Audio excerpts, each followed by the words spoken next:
and to discern what God is calling Grace Muncie into. Be with us this week in these changing times, but be with us here today as we begin to imagine what the future may be. In your name we pray. Amen. So I'm Jen Phelps. For those, was anybody not here 2 weeks ago when I was here? If you could raise your hand. Okay. But most of you look it looks like the same crowd. So first of all, thank you for coming back. We have a brand new sound system. I think I need to slow down, probably. So 2 weeks ago, we shared stories about what we value about being part of Grace Muncie.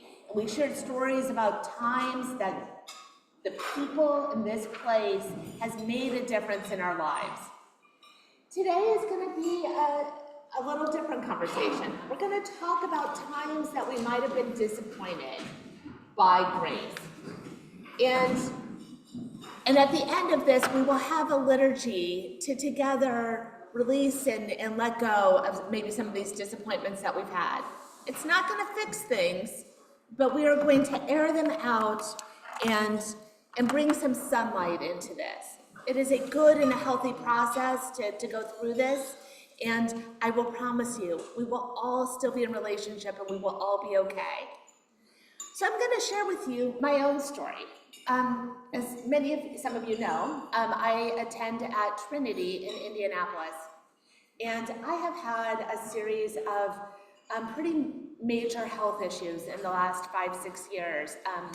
In 2018, we found a tumor on my pancreas, and then I had to have a series of surgeries, and some of them had some pretty major complications as to get all of the tumor out.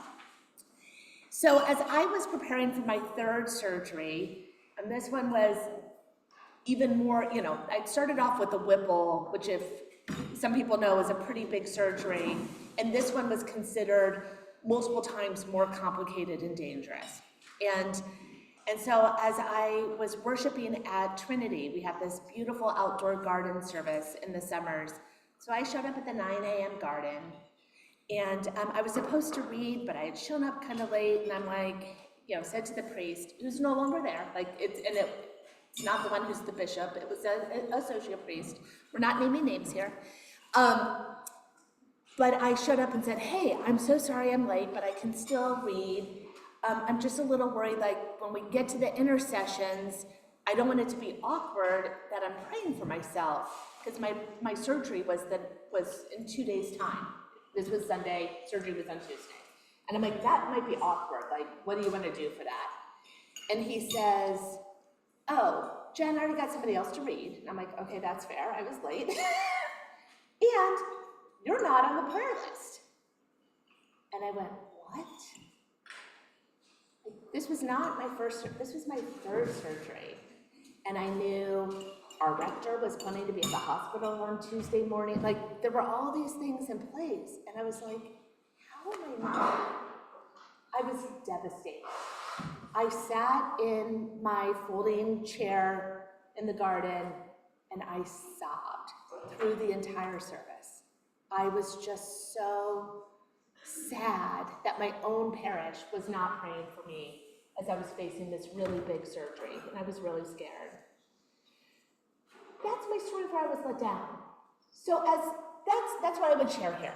And like what we did last time, we're going to pull out the values. What was represented in this? Where was the hurt? So does anybody have any ideas? Why I was so hurt there? What was the underlying? Joey. The community had turned its back on you. And maybe not intentionally, Not but intentionally, yes. but that is the effect. Yeah. There was a breakdown of pastoral care, right? That I had fallen through the cracks. And it ends up, Connie and I were at a retreat this weekend, and I was thinking about this story during this. There's procedures for getting people on a prayer list, right? You have to ask their consent before you name them in this public way. That's just kind of the ethics and the courtesy. But But still in my head, I was like, so that was the response. Jen, we didn't have your consent. And I was like, but you didn't ask, right? You knew this was coming up. So it was this breakdown of pastoral care that happened that made me, in a time when parishes all over the state were praying for me, my own home parish, I felt disconnected. So that is my story. But I would like at your tables, I have handouts there, I've got lots of pens. I would like for you to think through your own story of a time that you might have been disappointed. If we can keep it with grace. There are times that other parishes and other places of worship have let us down, but we're going to focus on grace and on the diocese. If you have been let down by the diocese, I can hold that here. We can hold that as well. It is, but if we can write down some notes in your story and then take some time to share it within the group, and then we'll report out just those bigger themes, not the stories like we did the last time. Any questions?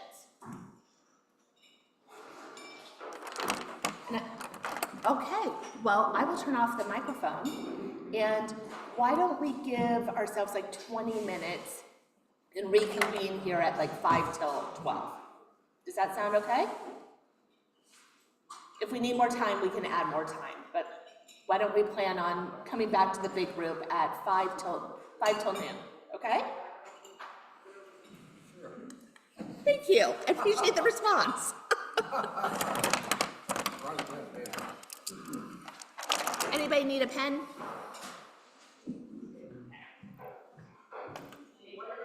You know if Karen's on the Zoom? Yes, Karen. Yeah, Karen, Beatrice, and Mason. Karen B. and the Masons. Oh, yeah. Oh, I talked to her. He made it. She even made it to service.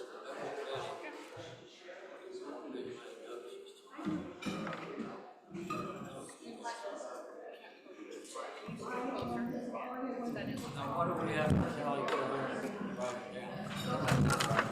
Thought I'd go ahead and read this out loud. Each one does their own, but yeah. So for everybody on Zoom, the Holy Conversation 2 paper that we got says, when I have encountered pain and disappointment, the church is both a divine creation and a very human one. We make mistakes. We find ourselves in places. Oh, sorry, I lost my place. We make mistakes. We find ourselves in places of conflict. We hurt each other.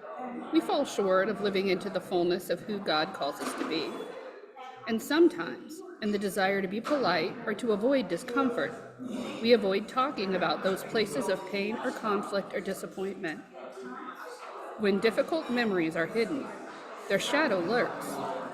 When we recognize and name them, they become opportunities for God's healing and reconciliation, with a chance to move forward in new ways. Consider an experience that you have had in the life of this church which caused you pain or disappointment. What happened? How were you involved? How did this event affect you and the people around you? How could you imagine God redeeming this experience for you and for the parish? In the space below, write down notes to yourself that help you recall the story as fully as you are able. And then near the bottom it says, as you reflect on your story, what qualities would you use to name it? Did you experience things like conflict, avoidance, judgment, exclusion, or apathy? So, yeah, that's what. So we're gonna write down these things and then the three of us are gonna discuss it. Right. Is that correct? Mm-hmm. Smile, she's taking our picture. Okay. All right. So.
got 3 already.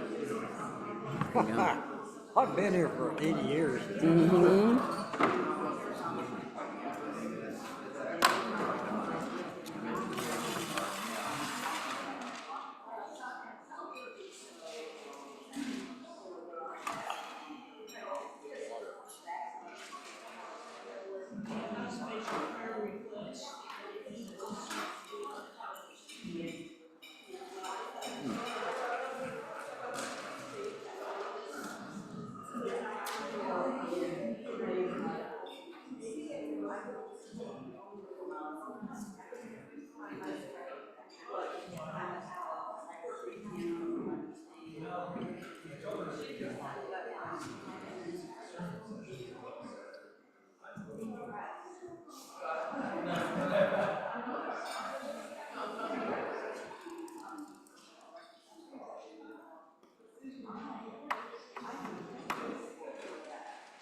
Coffee's strong today. Mm-hmm. You have some? Yes, this is my third cup. Oh, my God. I should have put more milk in. It can stand up and light the candles itself. It could almost say the mass. That's okay. I like my coffee that way.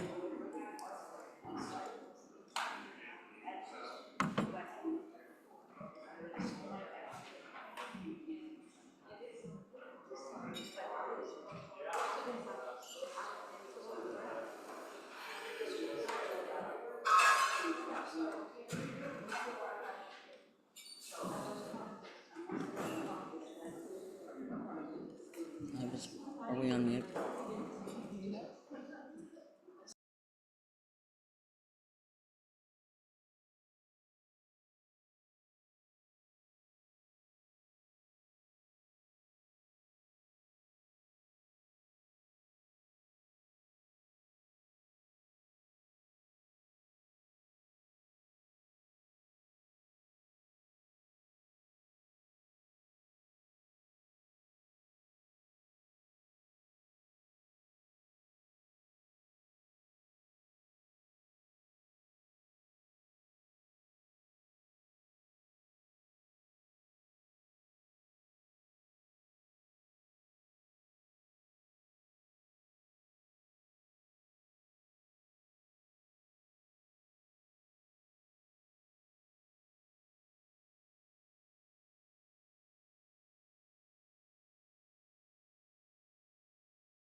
Thank you. Thank you for your understanding.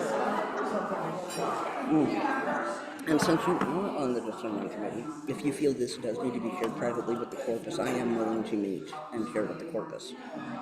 Say that again. Because you're on that committee, Okay, yeah. if you feel that my presence with this Yes. is something they need to hear, Yeah. so long as I can attend whatever meeting based on my schedule, more than willing. Or if you need me to like make a video and Facebook it to you or something.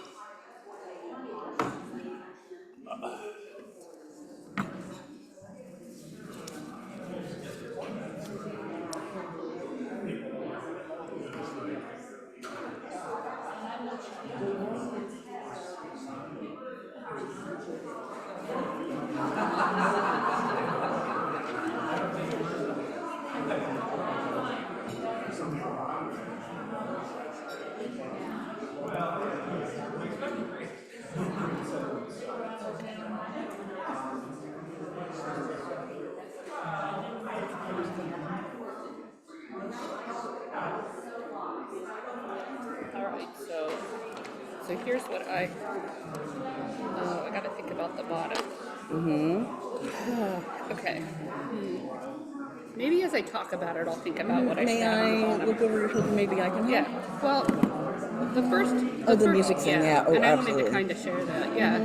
I know. I would say that the judgment, the exclusion, and the apathy, I'd say the Yeah. avoidance, Yeah. entrenchment,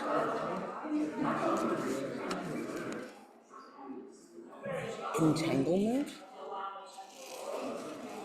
Yeah, I felt like there was a strong opinion on the father's side, so he didn't even want to. Yeah, he was And deafness. his whole thing was, well, Tim won't. Yeah. Tim wouldn't do Yeah, it. So why deafness. even? You know. Yeah. Deafness, unwilling to approach, close to change. Because it's not just been him, it's been other clergy as well. Well, and to me, it's kind of like there are lots of ways to include it. Yeah. It could be. It doesn't have to be in the service Well, even. Like you said, it could be like in, quarterly. in July when I had my meeting with Father, when I came out to him privately, at the end we were talking shop, and I mentioned, why don't we do like a spoken or a tazay the 5th Sunday of a month? Because we don't get that many a year. It would be a nice 5th Sunday, because no one's ever recommended that to me. I'm like, how many people have I had that conversation with? They say that's a good idea, and I say, take it to Father Paul. I tell that to people. You know, doing it on a 5th Sunday wouldn't be a bad thing, because we get maybe 3 a year. It's a nice thing. Well, okay, so I have 3 different things that I put down here, which kind of surprised me because I thought I only had one thing. There was the music thing that I brought up the last time that we all got together, where I essentially got shut down and told not to really bring it up because it caused too much conflict the last time that they were looking for a pastor or something, and that Tim, our organist, wasn't willing to play any other music other than what we were playing now. So, you know, since he wouldn't do it, it wasn't even worth talking about kind of thing. So I pretty much got you don't, you know, there's this stuff under the surface, which actually made me nervous to talk about anything else, because I'm like, well, what else is there that I don't know about that if I bring it up, it's going to cause some issues. Exactly. And then the second thing was just a general thing, like in conversations sometimes I would have with Father, occasionally something about daughters would come up. He would mention, you know, something needs to be done, and I'd say, oh, you know, maybe you should reach out to the Daughters of the King, you know, we might be interested in doing that. And he seemed to like dismiss it pretty much every time. I'm like, oh, they already do the things that they do, and I really got the impression that he was almost dealing with daughters as if it was something to be managed. Like he, more like he almost like didn't want them to be involved in something. I think that what it had to do with kind of that control thing. I know we know that Father himself knew that he had some issues with that. So But it was just this general thing that would happen multiple times when we talk about different things. And then when I actually really have enjoyed doing Zoom. I actually like doing Zoom. However, when I'd been doing it for a little while, it was well established and stuff. I kept saying, I need other people to help me. I need other people to help me. And it took, I had to keep on Father about that. What are you talking about? When I started doing the Zooming the that's services what I for thought you church, were he kept saying things like, I felt like I needed support and he wasn't wanting to give it to me because he was worried that people would volunteer that wouldn't be able to do it. And I'm like thinking, I told him, I train people at work that Right. don't know how to do Right. anything about something. I can do this. And it took, And this, you're talking about Father Paul? yeah, and it took way too much prompting. Like I had to keep at it for like months before he finally said, okay, we'll put something out. And then the first, like he was ambivalent about anyone learning See, when because he was worried first, it wouldn't be right, When he first came here, we never had a prayer list in the bulletin every Sunday like we had before. So that way you'd know. So you missed having a prayer list. Yeah, we always had that in the bulletin. Okay. Or on the weekly, weekly thing send out. We've always had that. Right. And then when he came, you didn't have it anymore. You didn't know who was sick, you didn't who know. was well, or what. Okay. That's one of them I have on my list. No, and it, yeah. So it's not even like during our prayers either. It's Like time for us to get up and raise our hands and say hallelujah then. Again, like that. So yeah. So yeah. So that's what I. Okay. Is there another one? Sure. Yeah. Yeah, 8 o'clock church service like we used to have. So like the Yeah, earlier service. But we never had any music at 8 Yeah, o'clock. the whole spoken versus sung. Okay, so it was a spoken. Yes, morning service was always right one, spoken, no music. Very low church, very basic, but still had the sermon. But very, I would say almost Quaker. It had very Okay. Quaker charism to it. There was a lot of Alright. silence.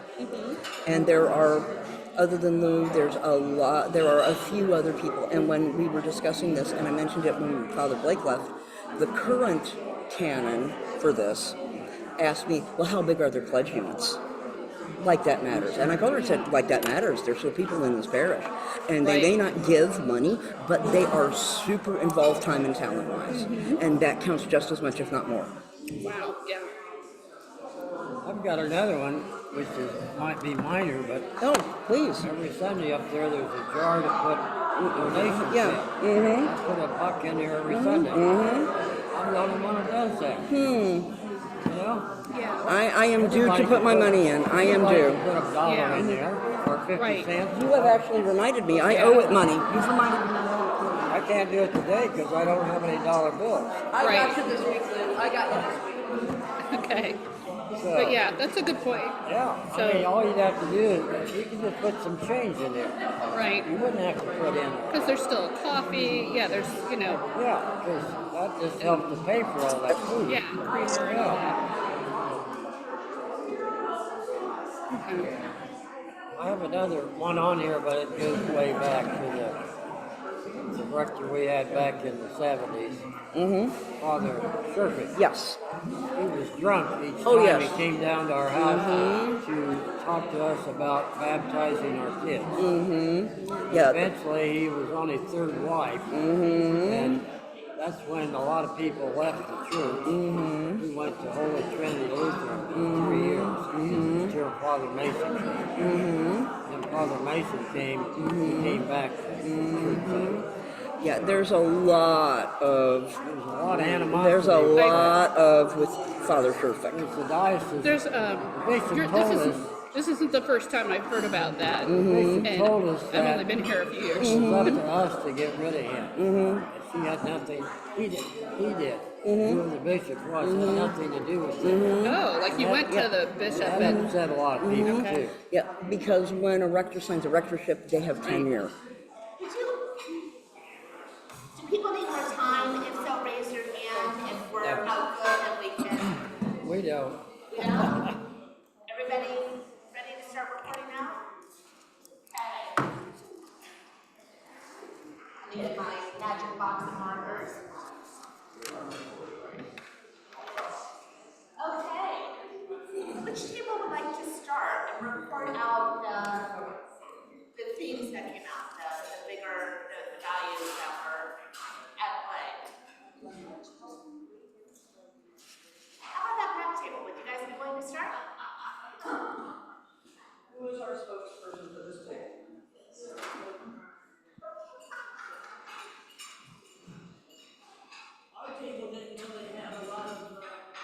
I don't think that's on. We can't hear you.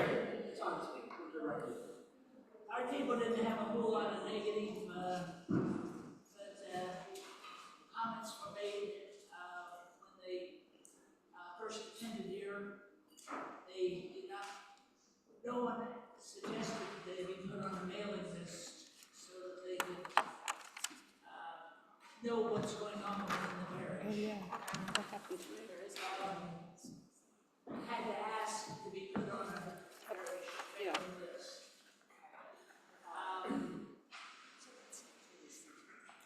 Can't always read my notes.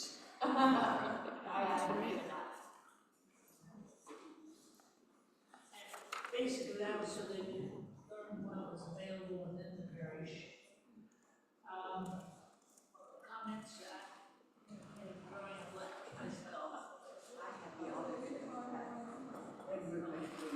One of our people indicated that they're fairly new to the parish, they've had just the opposite. They've been asked to be involved in everything. Been welcome within the church. Not necessarily involved in everything, but very welcome within the church. Even so much as getting calls at home from whatever, asking if they need it, right, or whatever. And Max, is this all on the positive side, or has this been a little too much? No, I don't. Is it all the positive? Okay.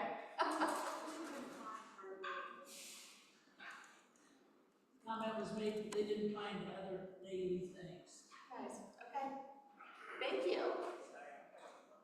How about this table? Do you guys have things to share?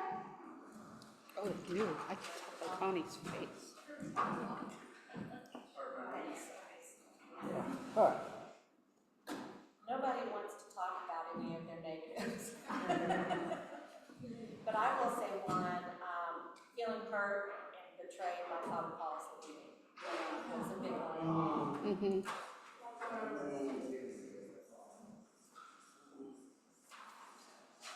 And what values do you think were under, like, just relationship was broken, or, I mean, what was underneath And her? the short notice.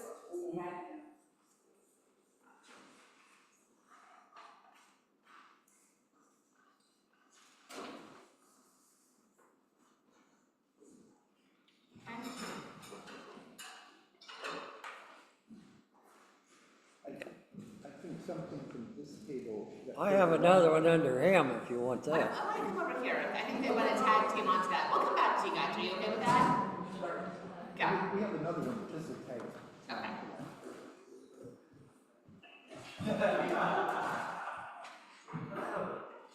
We feel that, that with Father Paul leaving, the energy towards more youthful things has dropped because he was so out there in the community and went to the college a lot and reacted with the students, and that's gone. And that's one of the things that we really need is more youth here. I will comment that I've actually been going to Grace Village. I don't get to go every Monday, but I do that. So just FYI. Oh, good. Also, I remember Father Paul having a very distinct rapport of charism with a lot of the students that attended Grace Village. It was very, there was that, I'm a unique person and they're unique people need other unique people in their lives, especially like an older sort of mentor figure. And I appreciate Catherine Goey Huffing's a unique person as well, but there just seems to be some sort of special spark. Mm-hmm. If that's a good way to put it. Right. Is this capturing what energy for youthful things? Yes. To Um, me at least. Ball State has to. Hang on.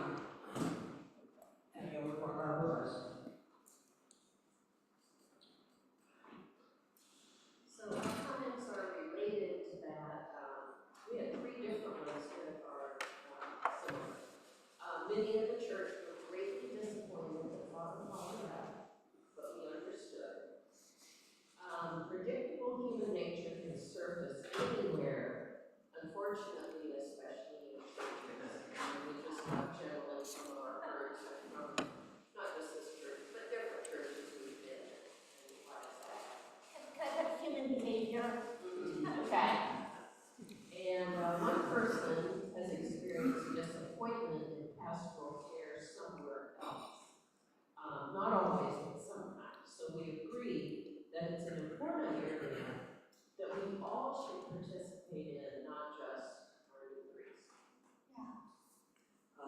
echo that when they said another parish, we do have a history of having at least one clergy person who was very avoidant of pastoral care, especially in the hospital setting. Okay. So past priest. Jen, Yes. I'm on that. is the sound system Hang on a coming? minute, we gotta have the microphone on. Is the sound system coming through that speaker or what? We need it turned up. We can't turn it. Had a couple of people mention they cannot hear what's being said. Okay. Is that through both microphones problems or is one microphone? I can't. Let me get the AV guy. We can hear you. Well, you're right here. Sorry. No, we want this to work. We're talking about the absolute part. The sound system wasn't in there last year. Okay. Okay, how was this? I'm trying. Okay, and from me, is this any better? I do. Joey has We're mine. using the Okay, other so one's that's up good. here. Thank you, Joe. Thanks, Joey. Okay. So also, in regards to the microphone, great with the phone case on, and also if you can use a little larger voice, that also can help you sound.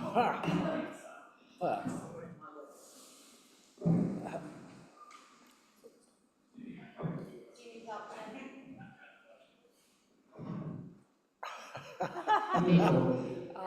Yeah, sounds good. Okay, what table, where are we? I've got We need to have a discombobulated. table that has Cecil, and we need to have a table that has Beulah. Okay. And Cecil had his hand up first. Yes, speaking of this, eating ice cream. As we eat, yes. We also mentioned Father Paul Jack said, we're happy about it, and we understood it, but, we didn't want it. Yeah. Disappointing. Another thing that came up is that sometimes, not always, but sometimes when people have herds or bad things that happen to them, the congregation may be not as involved or a lot more apathetic than perhaps it could be in terms of helping caring. And then you'll always have a point as a problem in any group. If there's different groups that have different opinions on things, do you simply defer to the majority and not make a big deal out of it to keep the peace? Or do you bear with to what you think at the risk of breaking the peace? And it's always a problem. There's no clear-cut solution to it. There's no right answer. That's why we need grace. How about if I put how we approach differences of opinions? Yes. Would that fit? Okay. And maybe struggle with compromise. Or maybe it's processes for coming towards consensus. There you go. Right? That's better. You're way more eloquent than I am. And some people just need to be heard. You just said some people just need to be heard. Consensus. I'm gonna add hear all voices. I feel like this very important thing is right here at the bottom. It's not, this is all, okay, you're right. I'll pick up on, is this on? Yes, it is. Can you hear me? A little closer. I'll pick up on Hear All Voices. There was a fair amount of hurt at our table, and I'm not going to go into detail, but a lot of it had to do with my personal framing of that is, in a smaller church, you have one leader. In a large church, you have a number of people, and they have the strengths to come out. So you have to deal with the strengths and the weaknesses of that person. So we've said with other people that there were certain people Father Paul connected with well, and they're very happy. But when he didn't connect, those people often felt rejected, not heard, even put down in certain ways. So the degree to which those who didn't fit the pattern of who Father Paul is and who he felt comfortable with he didn't seem to have a way of reaching out and knowing how to handle those other kinds of things. So some people felt that he didn't express a sense of personal interest in who they are, who their concerns were, even to the extent of rejecting a prayer list and saying, will you pray for these? Well, I don't do that. Literally took place. And that's, so there's some pain that we spent more time on trying to say how to respond, that's a limitation, that's not all of who we are as a congregation, and we want in the future to be aware of that, of how we don't try to overcompensate and say, well, this person had this, so we need another kind of person, but to think of all the needs of all the congregation.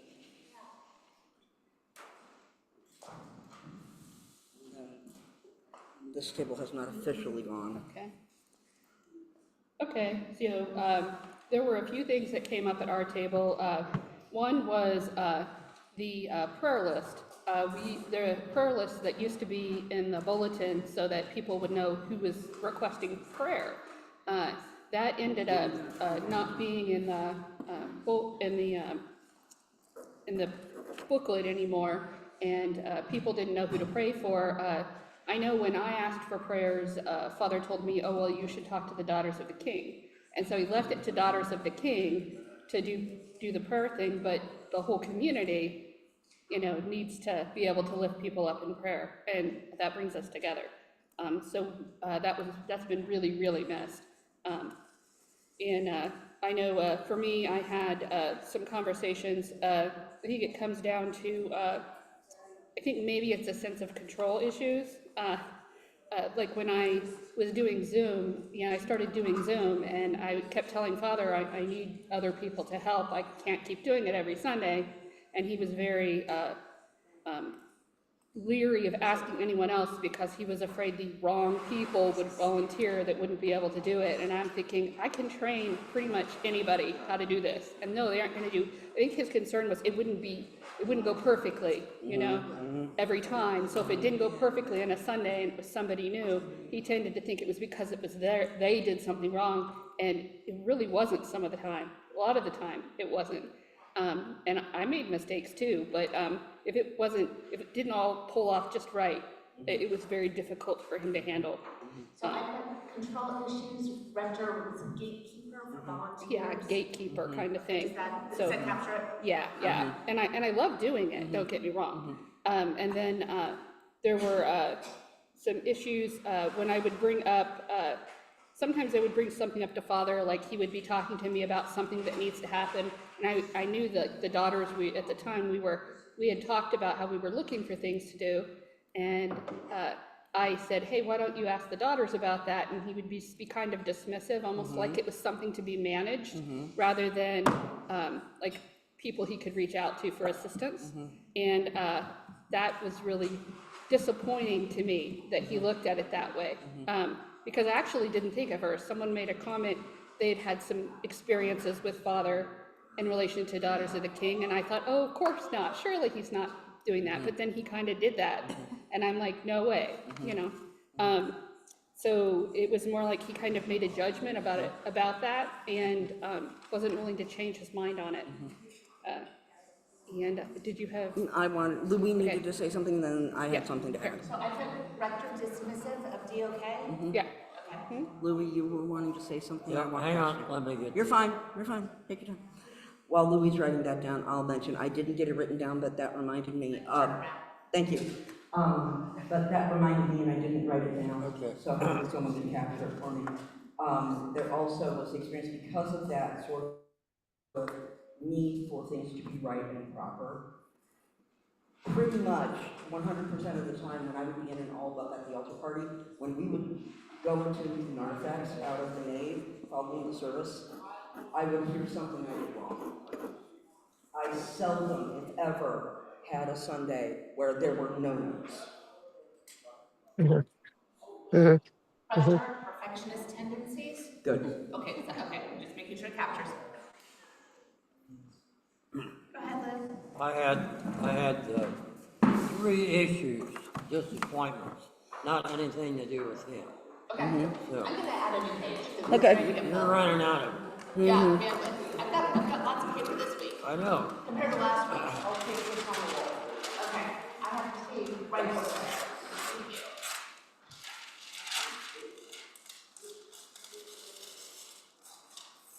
Joey, you are rating this today, thank you. Okay, go ahead. Okay, my first one had to do with the problem that we used to have an 8 o'clock a.m. service, and we don't have that anymore. Plus, we never had any music at 8 o'clock in the morning. So that was a big disappointment to me also.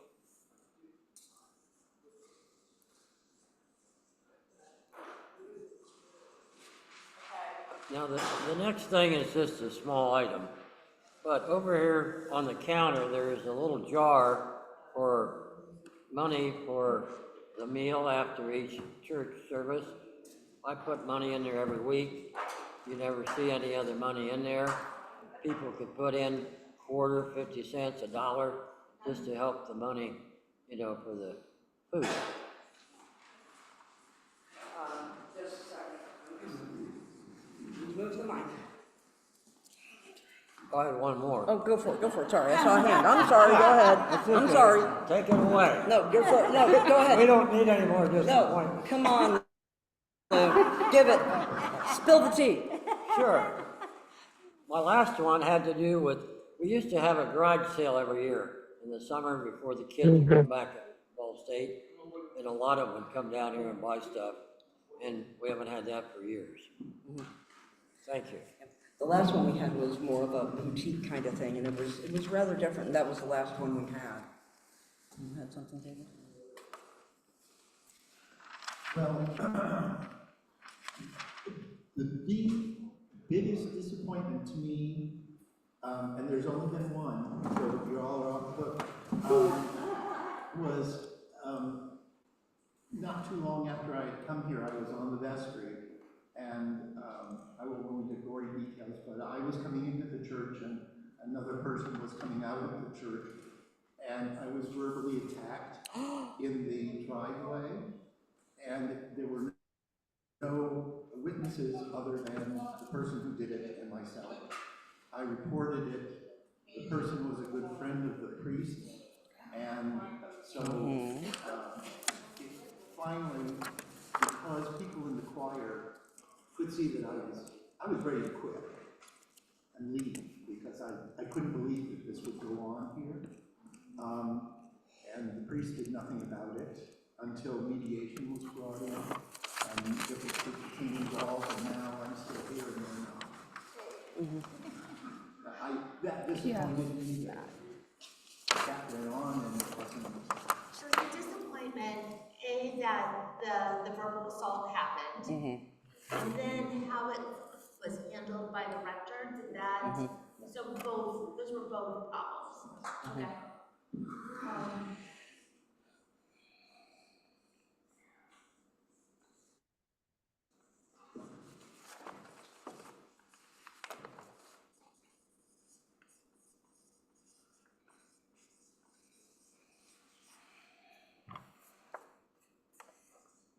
Not taken seriously, not handled, not, like you had to push to Not get it addressed. resolved?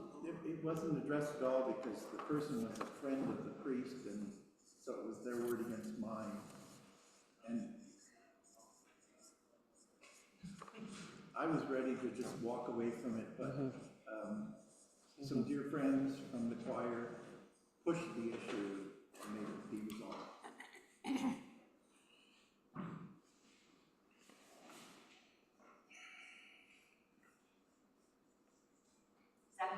Not addressed by priest because of personal relationship with rector.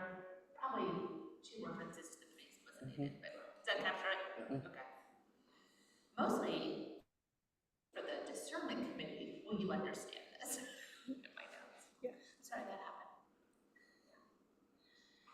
Others.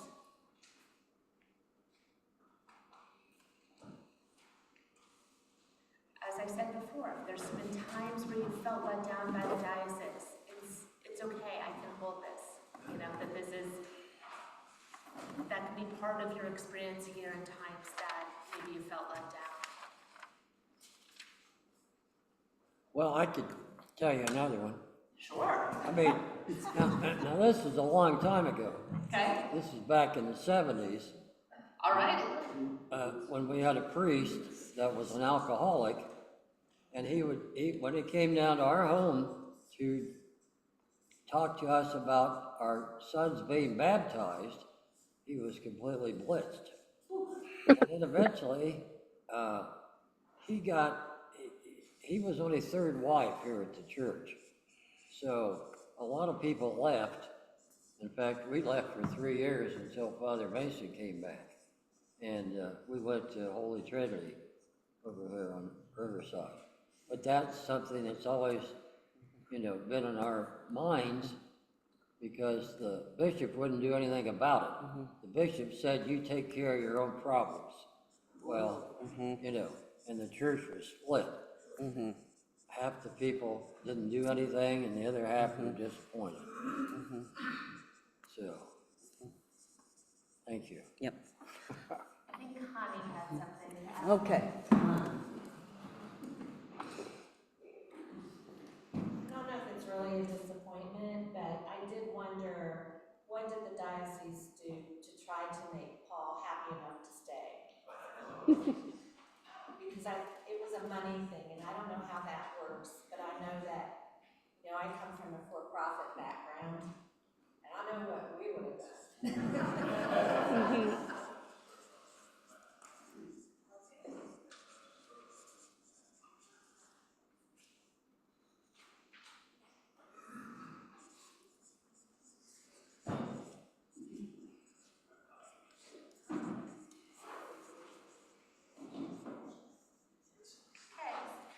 Anything else? Yeah, I have a general one. I come from a teaching background, and my pedagogy is, every time I met with students in my class, it would be, who are they and how do I empower everyone in my class? I guess there are a number of incidents with me, but I think I was labeled of what I could contribute to make the system work. I never felt empowered, and I was put down many times. I have credentials, and they were not valued, only if it's something that fit the schedule. So I think two parts of that to that. Partly to me, a pastoral role is not how do you help me run my church, but how do I help each of you find your needs before God and each other by giving you tasks, not so they serve the system, but they help you grow in the ways that you need to grow also. All of those are related to what happens with that. So in my background, I came to the Episcopal Church because I come out of a system that was too unstructured. And I very much like the language, the structure, but that's not the only thing.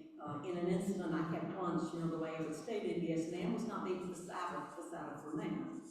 So I felt I was to serve the ritual, the liturgy, rather than it was to serve me. And if my need deviated from that, I think then that should be bendable, that should be adaptable, because the part is to serve the members of the church, not the church gives a certain kind of service. And I wouldn't say a perfect service, but one that measures up to somebody's personal vision. It has to be this way and not another way.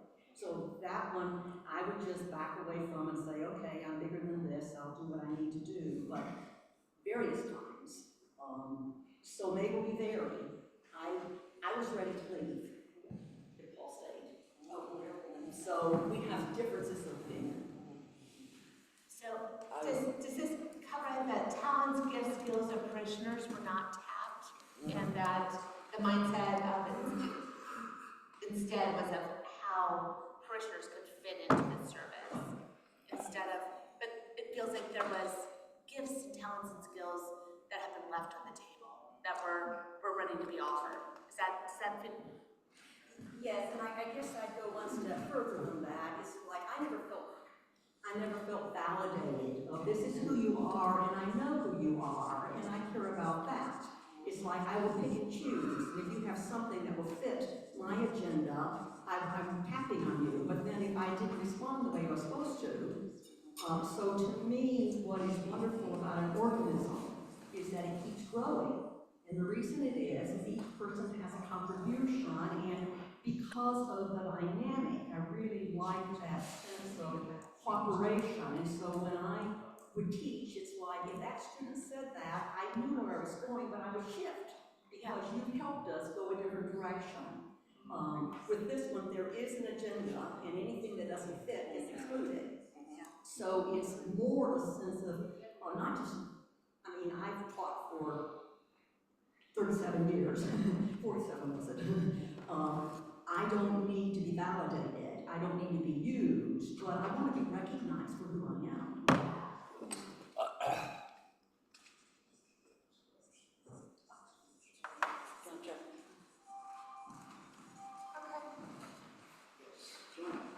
I was often dumped on.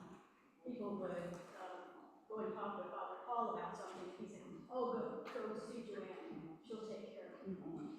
And I like that I'm a dependable person, but I don't like to be dumped on too. And when I would ask things of him spiritually, most of the time I didn't get any response. And when I was ill for like 3 months, I received communion one time in 3 months, and one visit. Wow. So dumped on and then spiritual needs, pastoral care not given. Spiritual needs not met. Pastoral care lacking.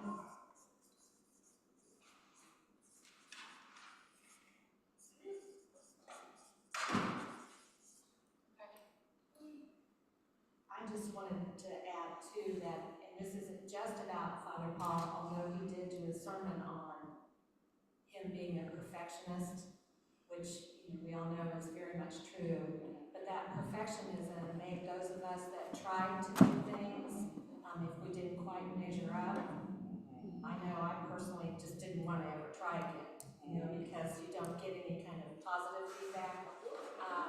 And I know he was aware of that to some extent, but maybe not how much it really impacted all of us. He also seemed to flaunt it as an asset as opposed to a growing edge to work on. Aren't most of our skills also growing edges? True.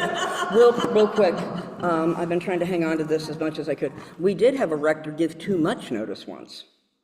He sat here for 6 months after notice because he wanted the bishop to do his going out and wanted to do it on a specific day. And so we got 6 months notice. And then also to the end with Joanne being dumped on, there's a lot of, and this is not just under Father Paul, this is just in general, there has been a sort of the usual suspects when it comes to getting things done, to the point where there are folks that life happens and people need to step back and people need to shift, and then there's no one to take their place. Like right now, because of life and no fault of anyone, not blaming anybody here, there are currently only 3 people serving on the Altar Guild, and we serve in pairs. And so these 3 people are getting pounded because there's no one else stepping forward to help with Altar Guild. And, or the linen care as well, that's a totally separate team. And it like, right now there are no birthday cards going out because I did it for years. I picked it up from Joanne. And after 7 or so years maybe, I just needed to step back, and I gave 6 months notice that I was stepping back at the end of the year. 6 months to try to find somebody. Nobody wants to pick it up. So that is why there are currently no birthday cards. Yeah, that goes towards what I was gonna mention, is that what came up for me was that idea of people wanting, like there were things I would suggest that we might try, and Father would say, well, nobody will volunteer for anything. I keep giving people opportunities and they don't volunteer. And I'm not sure if he realized why, but I guess what I would like to see, and what I haven't really seen, is that willingness to fail forward and try something, and if it doesn't work, so what? We tried it. People have seen that it was tried, and if it didn't work, they're still seeing that things are being done to try to serve needs, and then maybe they'd be more open to saying, hey, this didn't work, but this other thing might work. So maybe other people would feel like they could come with ideas, or express more what they actually need, which I think that what I've gotten in the last few years of being here is that there are people who don't feel comfortable with being able to do that and say, this is what I need, because they get shut down like that, because I know that happened to me a few times. So I added here to the perfectionism, lost openness to failure, and the failure. And this parish was part of the initial beta test of the Pathways to Vitality 1.0, and we were encouraged by the diocese to fail. The diocese said, we will be your safety net. Fail. We want you to try. And I felt like we've kind of shirked away from that space, because the one small step we made is we were having conversations that 2-3 years before that no one would dare have had. And I feel like we've sort of had a little step backward. And to what Catherine was saying, one time there was a situation we were having with a dearth of volunteers or something, and I came to Father as sort of a shoulder to lean on about it. He goes, we both have seminary backgrounds, so we can call on that as a shared experience. And he basically said, well, that's just the life of being a priest. No sense grumbling about it, won't change anything. He actually said that. So I learned I don't get to grumble to my priest, because it's not, there's no sense in it. It's like babies in an overcrowded orphanage. They learn not to cry because no one's going to come. Grumbling shut down. Connie, Connie walked away. Connie has 9.5 years. Are you grateful for her? Yes. Okay. Couple more, or is there anything else people want to add?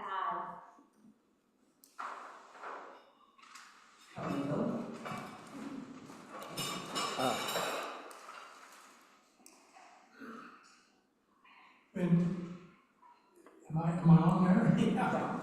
When we first came to Bunzie area, I was the properties manager at Girl Scout Camp Wendigo, which is just outside of town.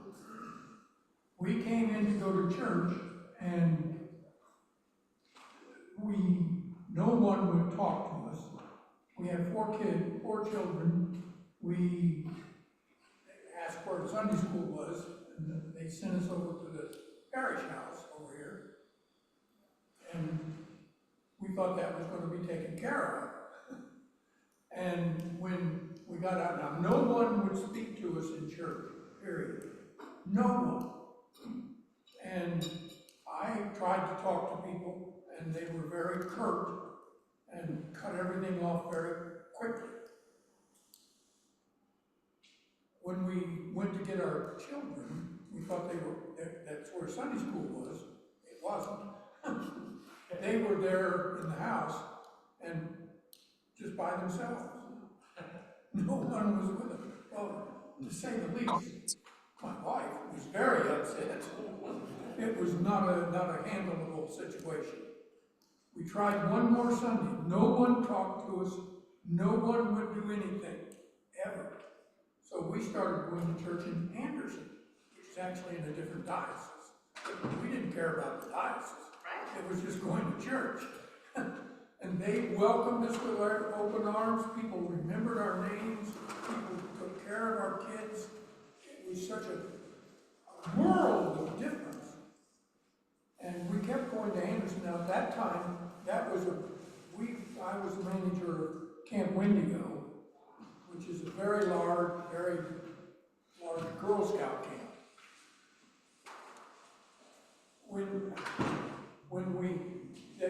All the priests, and at that time, there was like a priest and an associate priest, and then the wife of one of the priests was ordained. But nobody was really doing the job.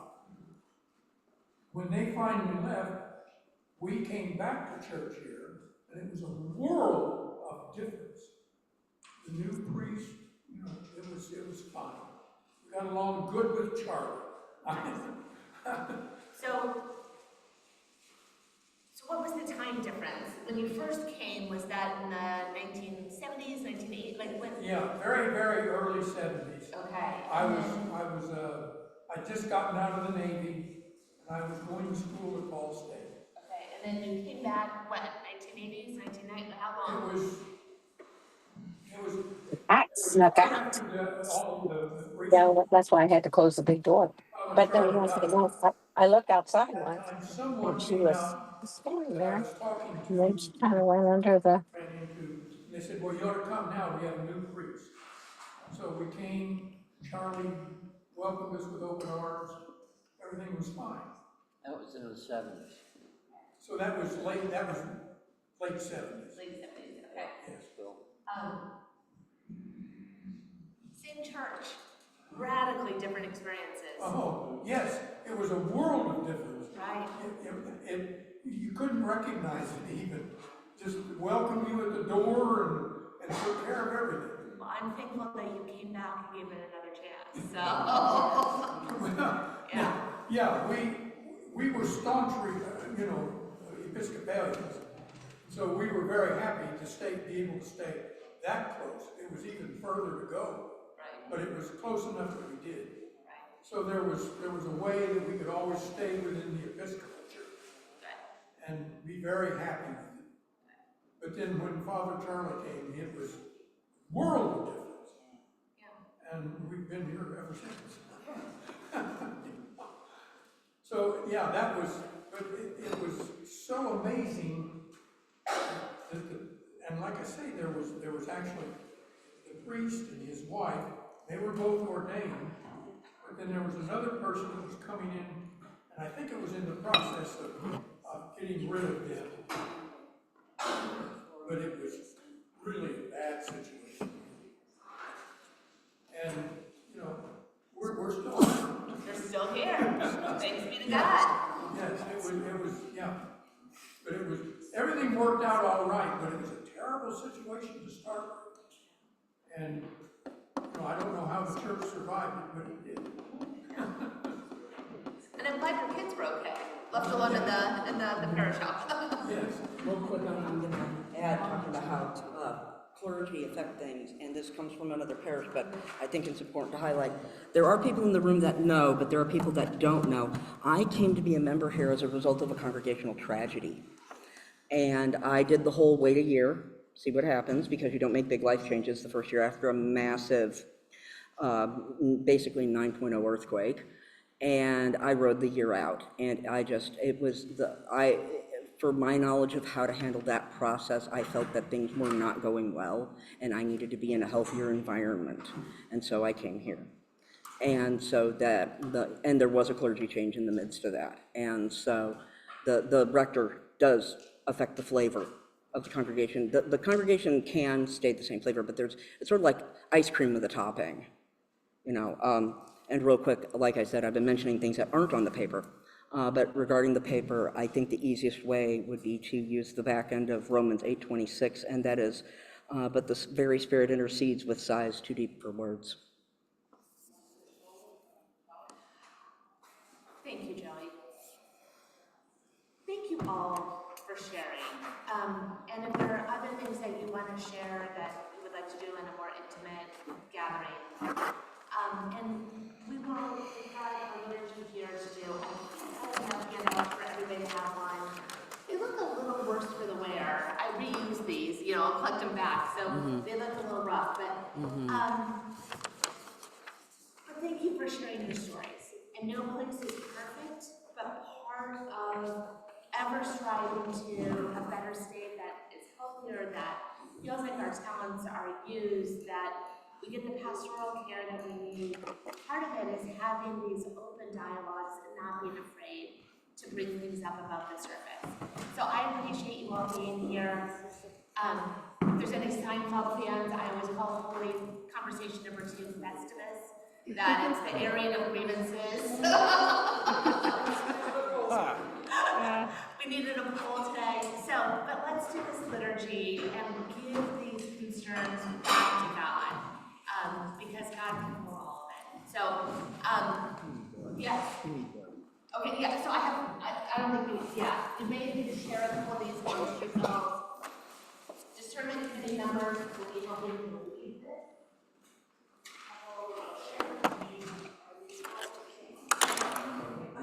Returning the pen. Yeah.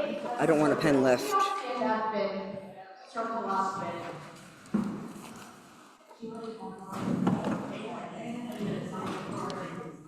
I've got 2 copies.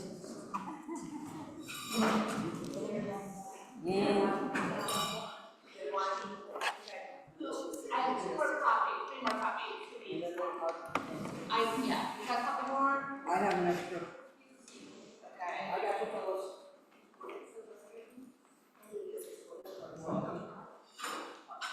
Okay, and now everybody has their roles.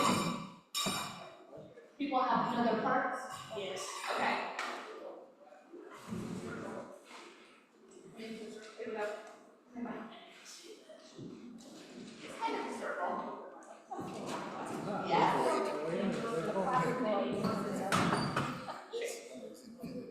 It's supposed to be in a circle. Yeah. Yeah.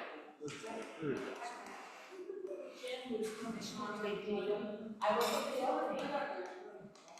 I have 3 more copies here. I have 4. Okay. Holy One, lift our burdens. For your yoke is easy. O God, as the showers renew the earth, bathe us in your healing power. Stretch out your hand that we may live and know that you alone are God, in whose faithfulness we have life all our days. Amen. Christ revealed our frailty and our folly. Our trespasses and our humiliations. Christ also revealed his blessed power. His blessed wisdom and love. He protects us as tenderly and as sweetly when we have our greatest need. He raises us in spirit and turns everything to glory and joy without ending. God is the ground and the substance, the very essence of nature. God is the true Father and Mother of natures. We are all bound to God by nature. And we are all bound to God by grace. And this grace is for all the world. Because it is our precious Mother, Christ. For this fair nature was prepared by Christ for the honor and nobility of all. And for the joy and bliss of salvation. A reading from the scripture. Little children, let us love not in word or speech, but in truth and action. By this we will know that we are from the truth and will reassure our hearts before him whenever our hearts condemn us. Our God is greater than our hearts, and he knows everything. Confession. Most loving God, we confess that we have not loved in thought, word, or deed. We have not loved you or neighbors or ourselves. We are sorry. Remind us that you will love us unconditionally and help us to rest in your love. Loving God, have mercy on us, forgive us for forgetting to love, and renew our ability to give and receive love in all that we do. Amen. Gracious Lord, whenever we err, fill our hearts with your love. When we wound or are wounded, fill our hearts with your love. When tempted to judge, fill our hearts with your love. Wherever there is hurt, loss, or despair, fill our hearts with your love. Make us faithful instruments of your peace. May we fill our world with your love. Lord, make us an instrument of your peace. Where there is hatred, let us sow love. Where there is injury, pardon. Where there is doubt, faith. Where there is despair, hope. Where there is darkness, light. And where there is sadness, joy. O divine Master, grant that I may not so much seek to be consoled as to console, to be understood as to understand, to be loved as to love. For it is in giving that we receive, it is in pardoning that we are pardoned, and it is in dying that we are born to eternal life. Amen. Holy One, lift our burdens. For your yoke is easy. everyone. In 2 weeks, we are going to be focusing on the future and imagining what Grace Muncie can be and what we think that may be. So come back in 2 weeks. The hard one is over. And it's just been a real pleasure being with you all again. So thank you for having me. Thank you. And I will love these back.